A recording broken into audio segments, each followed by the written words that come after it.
Hello everyone, सर्वांचं Vitthal educational प्लॅटफॉर्मवर मनापासून स्वागत आहे. तर आजच्या लेक्चरमध्ये आपण कंपाऊंड स्टेटमेंट म्हणजे काय बघायचं आहे. भावनो, आपण अगोदरच्या लेक्चरमध्ये स्टेटमेंट म्हणजे काय बघितलो. Mathematical लॉजिकमध्ये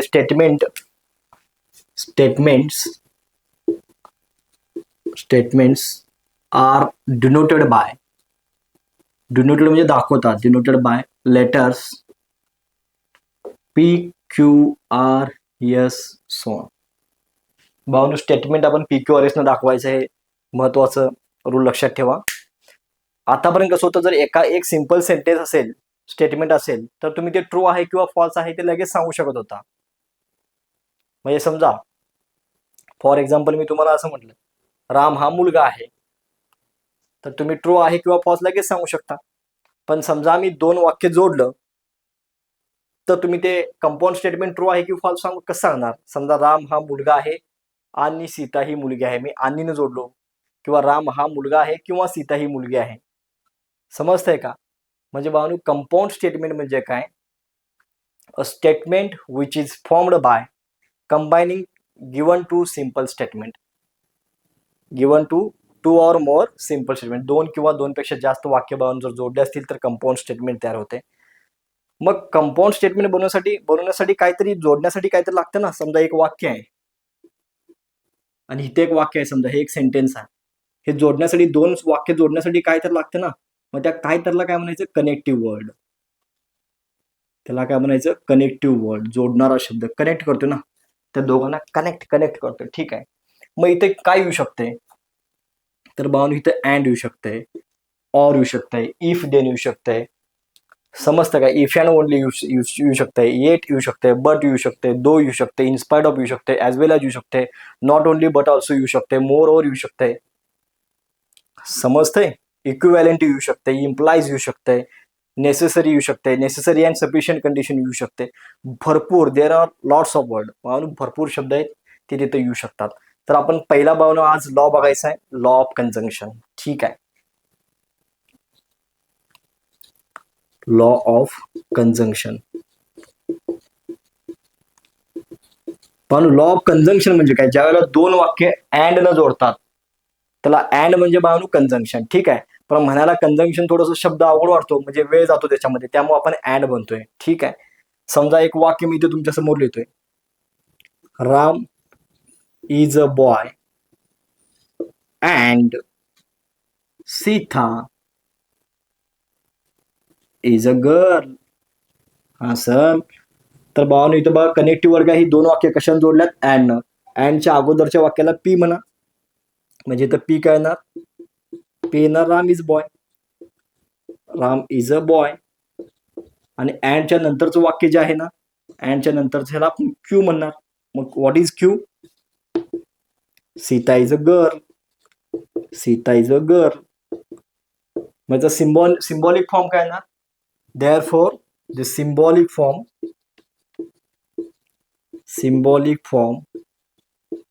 of given statement is P and Q. Okay. Symbolic form कसं लिहायचं काय? पण आता हे जे कंपाऊंड स्टेटमेंट आहे, हे पूर्ण वाक्य ट्रू आहे किंवा फॉल्स आहे, हे काय सांगा भाऊ, काय ट्रू आहे की फॉल्स आहे? सर आपल्याला काही माहित नाही सर, तुम्ही सांगा सर. त्यासाठी भावना आपल्याला लॉ ऑफ कंजंक्शन शिकावं लागेल. ठीक आहे. असे भरपूर भावनु सेंटेन्स अँड न जोडू शकतात. He is a tall and honest. बरोबर आहे का? He is a rich person but not good. म्हणजे बट न, अँडच्या बदली काय काय येऊ शकते ते पण लक्षात ठेवा बरं का. अँडच्या बदली काय काय येऊ शकते? अँडच्या बदली काय काय येऊ शकते?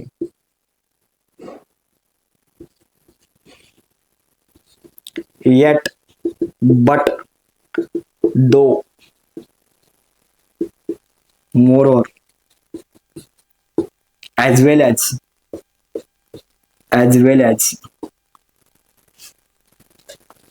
not only but also, etcetera असे भरपूर भावनु शब्द अँडच्या बदली येऊ शकतात. मुलांना फक्त अँड तेवढंच माहित असते. अँडच्या बदली काय काय येऊ शकते हे पण तुम्हाला माहित असणं तेवढंच गरजेचं आहे.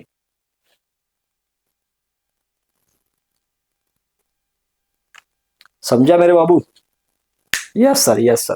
ठीक आहे, चला तर आपण अँडचा लॉ जो आहे तो law of conjunction and law आपण काय बघूया. ठीक आहे बाळांनो, अँड काय म्हणते बघा. अँड म्हणतंय माझ्या अलीकडचं पण ट्रू पाहिजे, पलीकडचं पण ट्रू पाहिजे, तरच काय असणार आहे, ट्रू असणार आहे.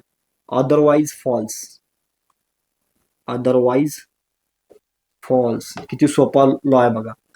अँड काय म्हणते, माझ्या अल्ल्याड पल्ल्याड दोघं काय पाहिजेत, ट्रू पाहिजे. दोन्ही स्टेटमेंट पी पण ट्रू पाहिजे, क्यू पण ट्रू पाहिजे, तर पी अँड क्यू काय होणार, ट्रू होणार.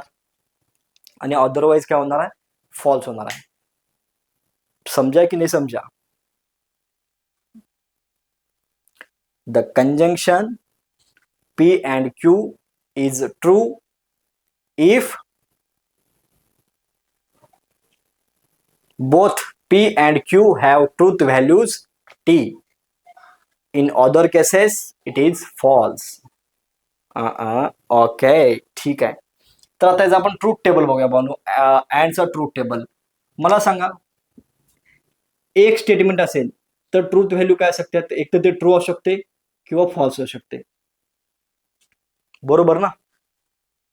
मग आता त्याच्यावर समजा दोन स्टेटमेंट आहेत, आपण टेबल तयार करूया. एक पी स्टेटमेंट आहे आणि एक क्यू स्टेटमेंट आहे, आणि दोन स्टेटमेंट कशाने जॉईन केल्यात, अँड न जोडलेत समजा. तर ट्रूथ व्हॅल्यू काय येणार बघा.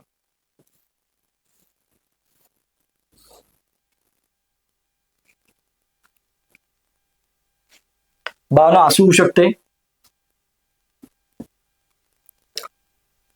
पहिली स्टेटमेंट ट्रू असू शकत्या, दुसरी स्टेटमेंट ट्रू असू शकत्या, किंवा पहिलं ट्रू असू शकते, दुसरं फॉल्स असू शकते, किंवा पहिली स्टेटमेंट पी फॉल्स असू शकते, दुसऱ्याचा आन्सर ट्रू असू शकते, किंवा दोन्ही पण फॉल्स असू शकतात. बरोबर ना. पी पण फॉल्स असू शकते आणि क्यू पण फॉल्स असू शकते. एवढ्या केसेस आहेत.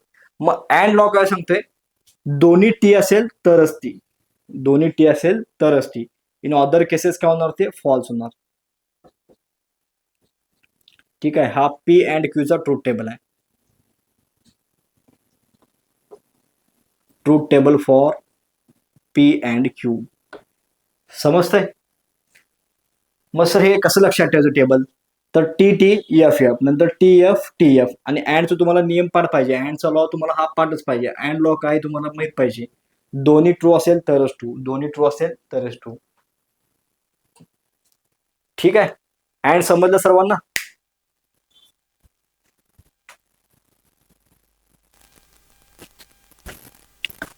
आता आपण नेक्स्ट कनेक्टिव्ह वर्ड बघूया. समजा एक वाक्य आहे, त्याच्यानंतर अजून एक वाक्य आहे, आणि दोन वाक्य जर ऑर न जोडले तर बाबा तो ऑरचा मॅथमॅटिकली सिम्बॉल असा आहे लॉजिकमध्ये. हा ऑरचा सिम्बॉल आहे. दोन वाक्य ऑर न पण जोडली जाऊ शकतात. ठीक आहे, म्हणजे उदाहरणार्थ जर तुम्हाला सांगायचं झालं, समजा पहिलं एक्झाम्पल घेऊया. 3 is a prime number or 4 is a natural number.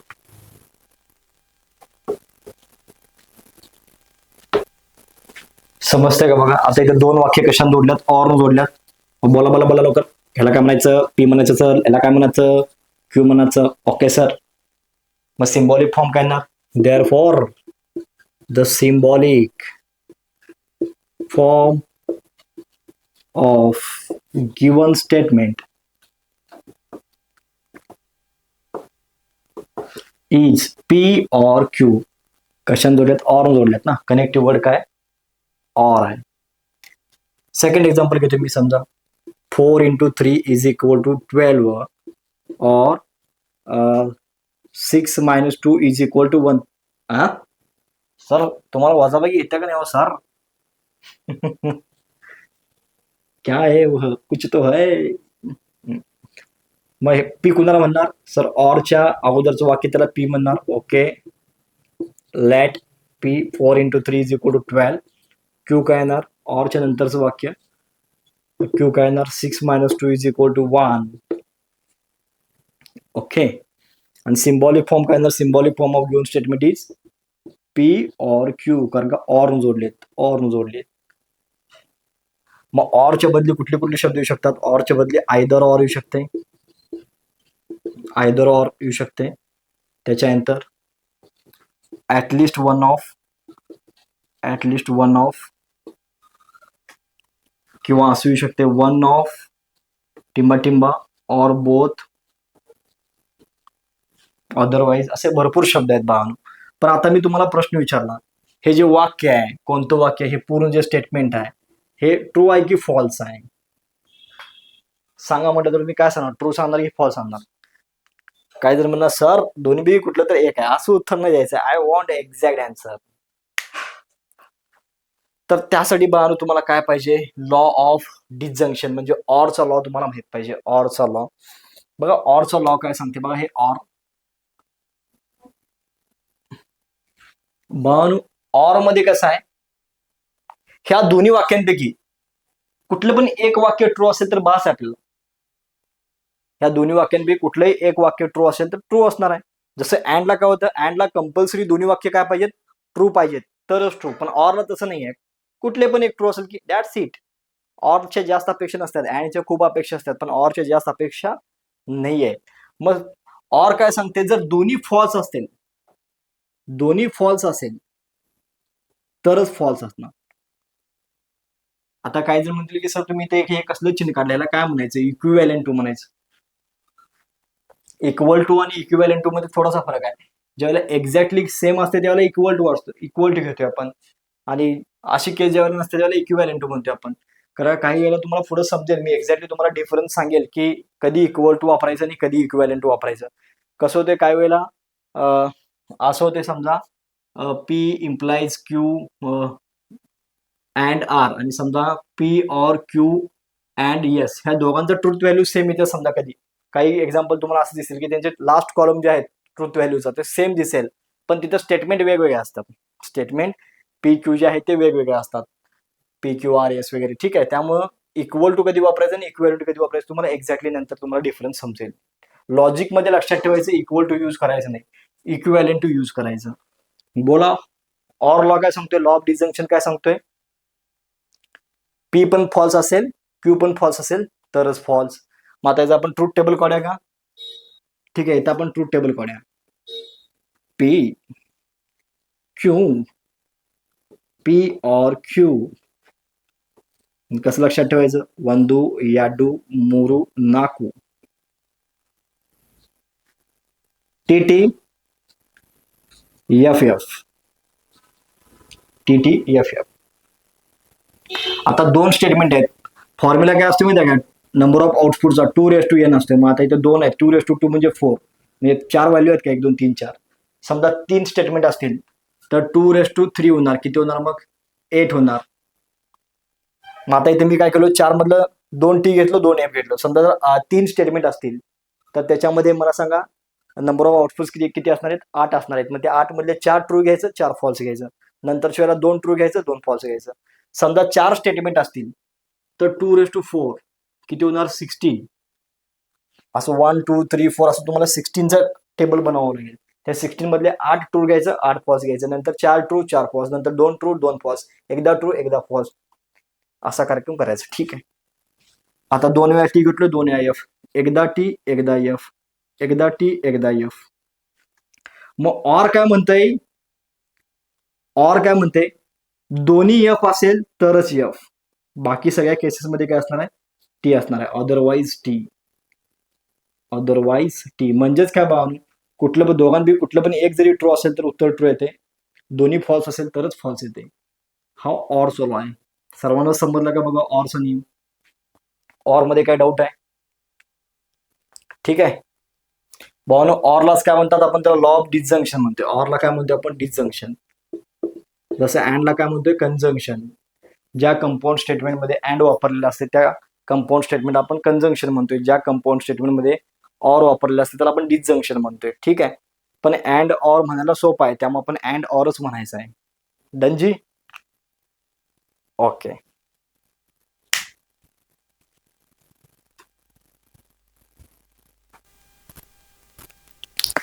चला तर आता आपण पुढचा कनेक्टिव्ह वर्ड बघूया. जर तर. दोन वाक्य जर तरनं पण जोडू शकतात. जर तुम्ही हार्डवर्क केला तर तुम्हाला यश नक्कीच मिळेल. समजतंय का? जर तुम्ही परीक्षेमध्ये चांगले गुण मिळवलात तर तुम्हाला चांगले कॉलेज मिळेल. जर मी लॉटरी जिंकलं तर मी BMW कार घेईन. म्हणजे दोन वाक्य जर तरनं पण जोडले जाऊ शकतात. कारण जर तरला इंग्लिशमध्ये म्हणतो आपण इफ देन. इफ देन जर तर. इफ त्याच्यानंतर वाक्य असते, परत देन आणि त्याच्यानंतर अनेक वाक्य असते, त्याला आपण जर तर म्हणतोय. हा झाला नेक्स्ट कनेक्टिव्ह वर्ड. म्हणजे उदाहरणार्थ जर एक्झाम्पल आपण घेऊया. समजा काय घेता येईल. If I win the match, if I win the match, then I will buy a BMW car. I will buy BMW. जर मी मॅच जिंकली तर मी कार घेईन. समजतंय का? मग बावने याच्यामध्ये कसं करायचं, तर इफ नंतरचं जे वाक्य असते त्याला पी म्हणायचं आणि देन नंतरचं जे वाक्य आहे, देन नंतरचं वाक्य त्याला क्यू म्हणायचं. म्हणजे इथं पी काय येणार, लेट पी येणार I win the match. I win the match.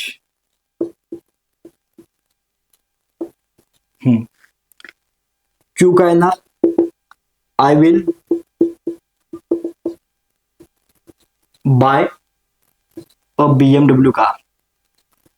Sir हमारे पास दो BMW है. ठीक है. Therefore, the symbolic form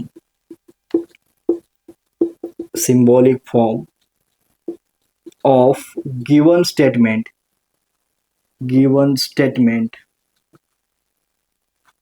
is. म्हणजे बानू जसं अँडचा सिम्बॉल काय आहे, हा सिम्बॉल आहे. ऑरचा सिम्बॉल कसा आहे, असा आहे. तसं इफ देनचा सिम्बॉल काय आहे, इफ देनचा सिम्बॉल असा आहे. ठीक आहे. मग ह्याला वाचायचं काय सर, ह्याला अँड म्हणायचं, ह्याला ऑर म्हणायचं, मला इफ देन म्हणायचं का, नाही, त्याला म्हणायचं इम्प्लाइज. ह्याला वाचायचं कसं, इम्प्लाइज. मग हे कसं वाचणार कसं हे, how we can read this, P implies Q. P implies Q. आणि नेहमी लक्षात ठेवायचं, इफ नंतरच्या वाक्यालाच पी म्हणायचं आणि देन नंतरच्याला क्यू म्हणायचं. तर घोळ करून ठेवायचं. जर तुम्ही इथे क्यू केला, इथे पी केला, तर मग इथे त्यानुसार तुम्हाला चेंज पण करता यायला पाहिजे. आता माझा प्रश्न आहे, हे वाक्य ट्रू आहे किंवा फॉल्स आहे, हे कसं डिसाईड करणार. This compound is true or false. त्यासाठी तुम्हाला इम्प्लिकेशनचा लॉ माहित पाहिजे. म्हणजेच आपला इफ देनचा लॉ तुम्हाला माहित पाहिजे. लॉज पाठ करू नका, व्यवस्थित लक्षात ठेवा. जसं अँड काय म्हणत होतं, दोन्ही ट्रू पाहिजे म्हणत होतं. ठीक आहे. ऑर काय म्हणत होतं, दोन्ही फॉल्स पाहिजे म्हणत होतं. दोन्ही फॉल्स असेल तर फॉल्स. अँड काय म्हणते, दोन्ही ट्रू असेल तर ट्रू म्हणत होतो. बरोबर ना. मग इफ देन काय म्हणताय, कोण सांगेल. इफ देन बानू इम्प्लाइजचा लॉ काय बघा. हे इकडं ट्रू पाहिजे, इकडं फॉल्स पाहिजे, तर काय असणार आहे, फॉल्स असणार आहे. Otherwise true. अदरवाईज ट्रू म्हणजे काय, पी तुमचा ट्रू पाहिजे, पी जे वाक्य ना हे ट्रू पाहिजे, आणि क्यू काय पाहिजे, क्यू काय पाहिजे, फॉल्स पाहिजे. तर उत्तर काय असणार आहे, फॉल्स असणार आहे. आणि बाकीच्या केसेसमध्ये उत्तर काय असणार आहे, ट्रू असणार आहे. म्हणजे काय, इफ नंतरचं जे सेंटेन्स आहे ते ट्रू पाहिजे, देन नंतरचं सेंटेन्स फॉल्स पाहिजे, तर आन्सर काय येणार त्या स्टेटमेंटचं, फॉल्स येणार. मग माझा प्रश्न आहे, असं का, असं का. मग असं असेल तरी असं, म्हणजे बाकीच्या केसेसमध्ये ट्रू काय ते, समजा आता इथं फॉल्स असेल, इथं पण फॉल्स असेल, तर उत्तर काय येणार, ट्रू येणार. अदर केसेसमध्ये ट्रू आहे. समजते का. किंवा इथं ट्री असेल, इथं टी असेल, तर त्याचं उत्तर काय येणार, टी येणार. कारण टीएफ असेल तरच एफ येणार ना.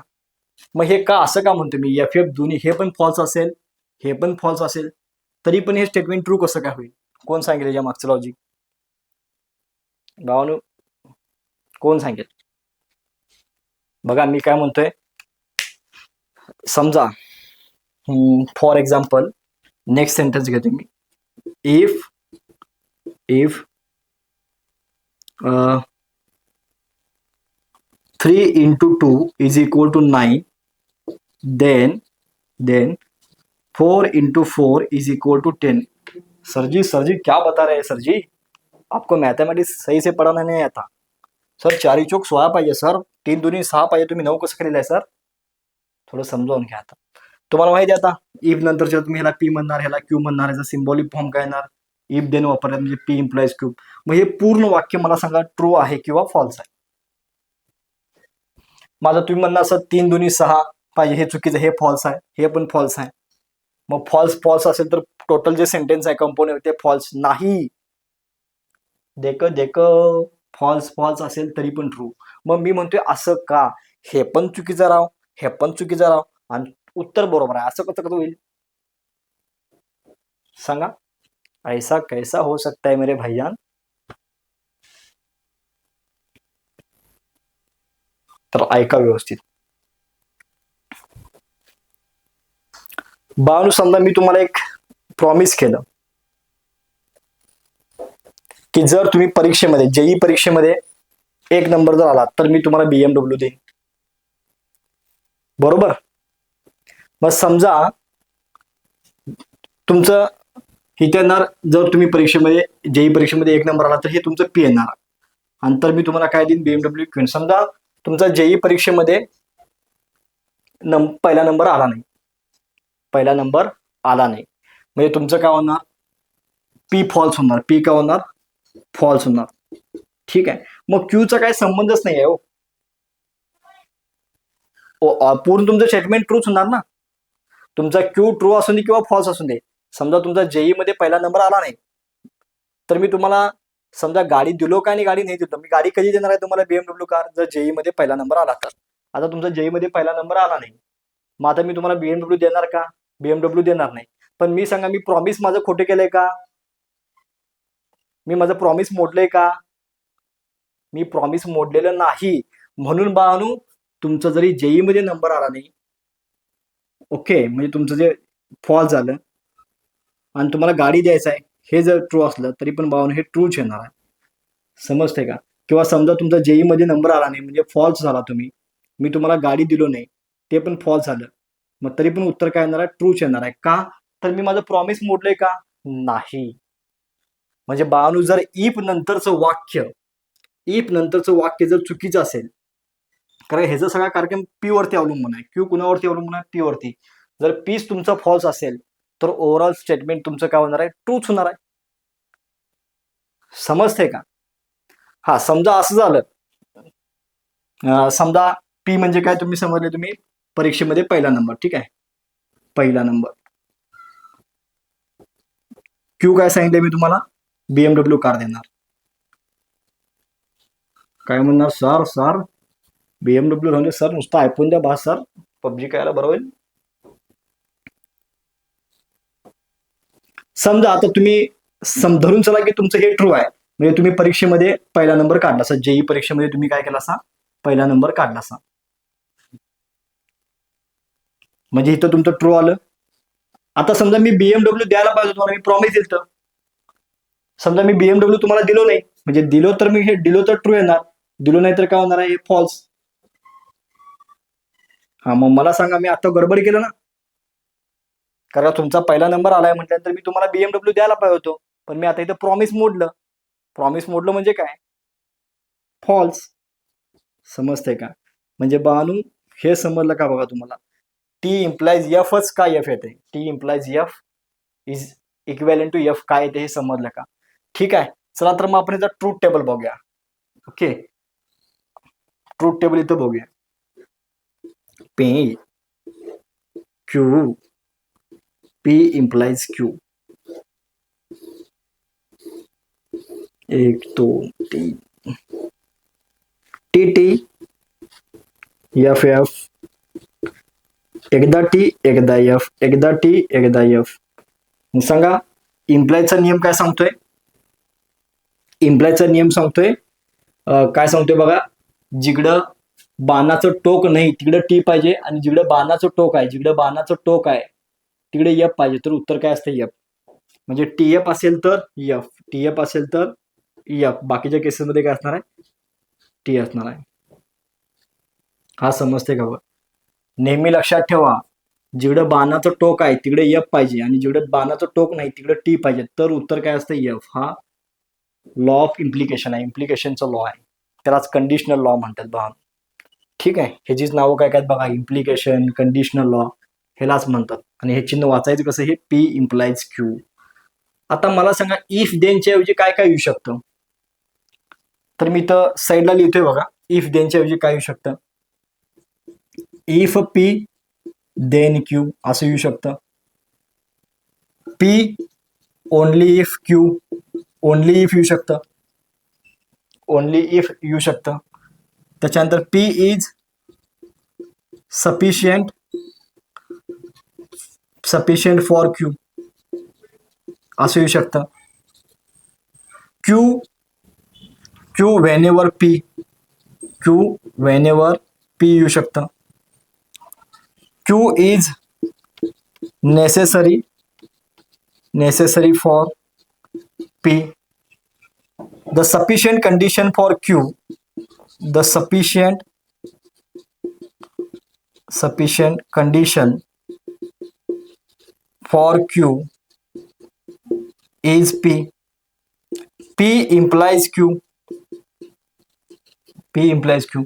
बानू ह्या सगळ्यांचा अर्थ एकच आहे, इफ देन. म्हणजे ह्या सगळ्यांचं उत्तर एकच येणार, पी इम्प्लाइज क्यू. म्हणजे बघा, इफ देनच्या ऐवजी काय काय येऊ शकते हे तुमच्या मी समोर दिलेलं आहे. अजून एक येऊ शकतंय, काय येऊ शकते? क्यू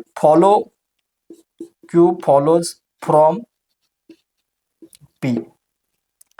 ठीक आहे, हे सगळं वयमध्ये तुम्ही व्यवस्थित लिहायचं आहे, लक्षात ठेवायचे आहेत. बानू रट्टा मारू नका, समजावून घ्या.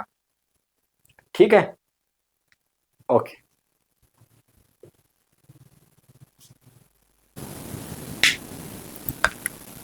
चला पुढचा पाठ बघूया.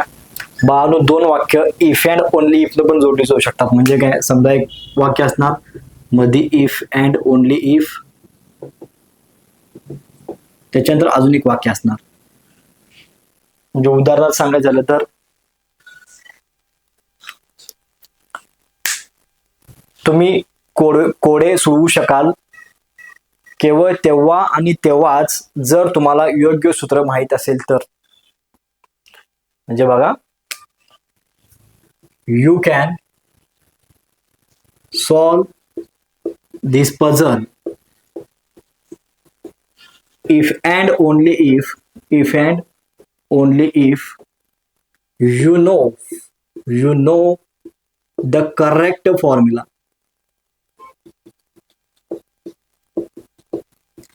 फॉर्म्युला म्हणजे बाण सूत्र, करेक्ट म्हणजे जर तुम्हाला योग्य सूत्र माहित असेल तरच तुम्ही काय करू शकताय? कोडे सोडवू शकता.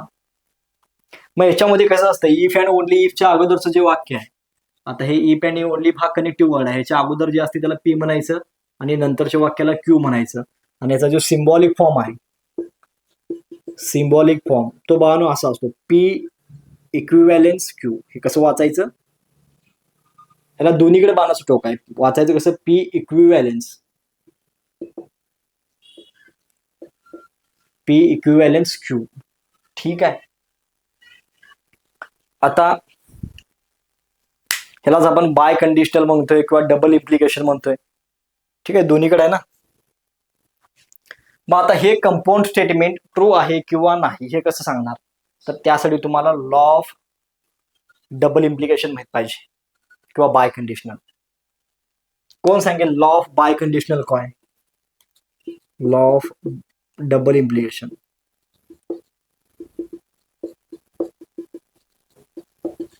तर लॉ असा आहे, ह्या इक्विव्हॅलेन्सच्या अल्ल्याड पल्ल्याड दोन्हीकडे सेम सेम पाहिजेत. इक्विव्हॅलेन्स म्हणजे काय?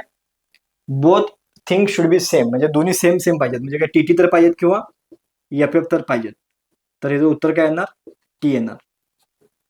इन अदर केसेस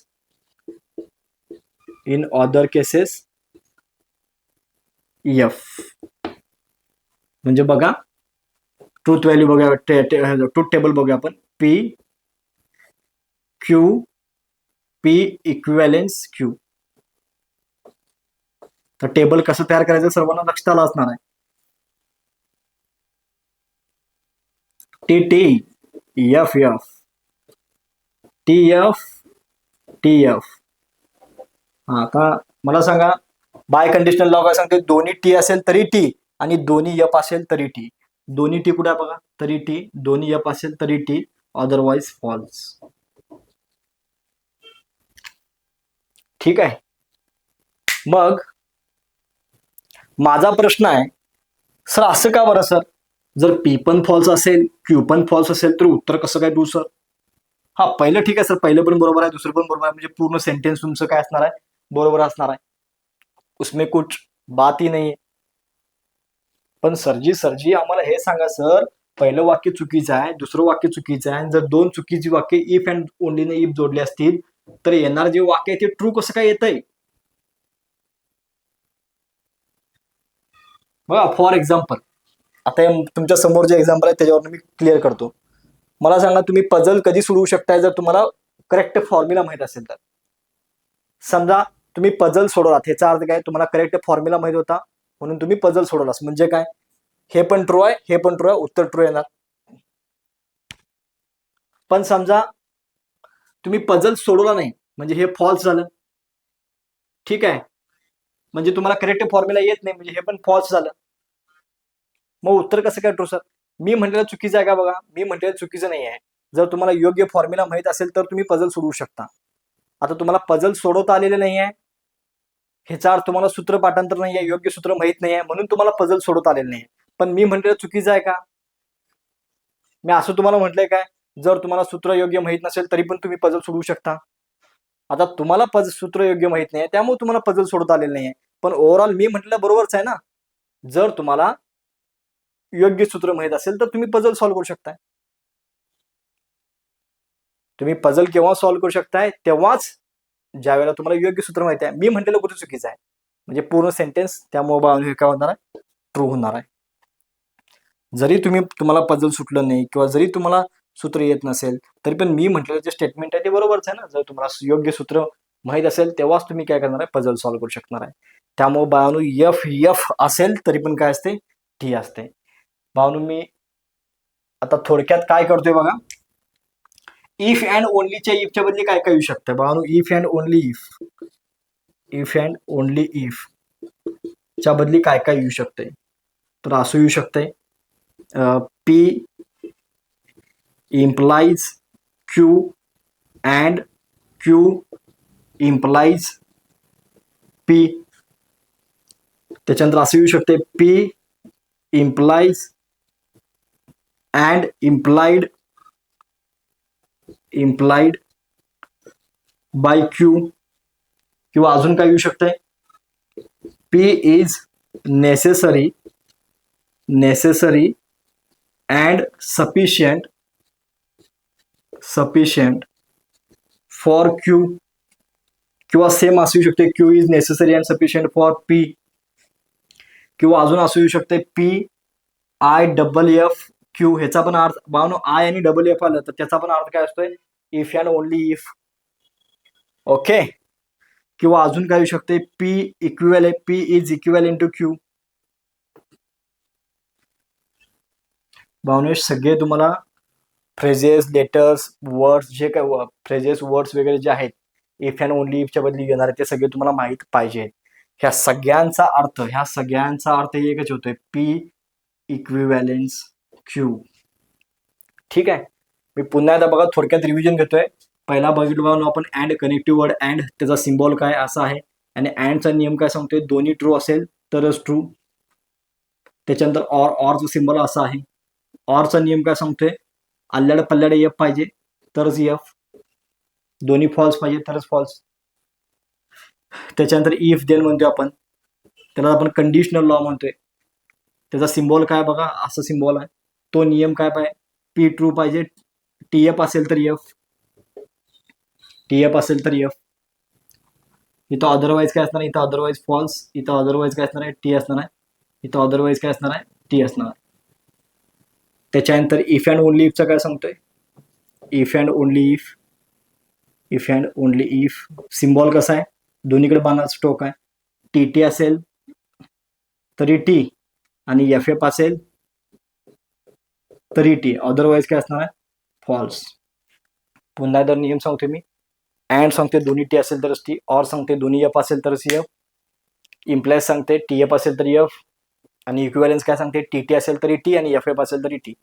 ठीक आहे, सर्वांना हे नियम व्यवस्थित समजलेत का बघा. नेक्स्ट लेक्चरमध्ये आपल्याला अजून बरेचसेच इम्पॉर्टंट लॉज आहेत ते आपल्याला शिकायचे आहेत. सर्वप्रथम हे समजलं असेल तर व्यवस्थित वहीमध्ये लिहून काढा, रोजच्या रोज रिव्हिजन करा, रट्टा मारू नका, समजावून घ्या. ठीक आहे, आणि व्हिडिओ जर तुम्हाला आवडला असेल तर जास्तीत जास्त तुमच्या मित्रांपर्यंत शेअर करा. धन्यवाद.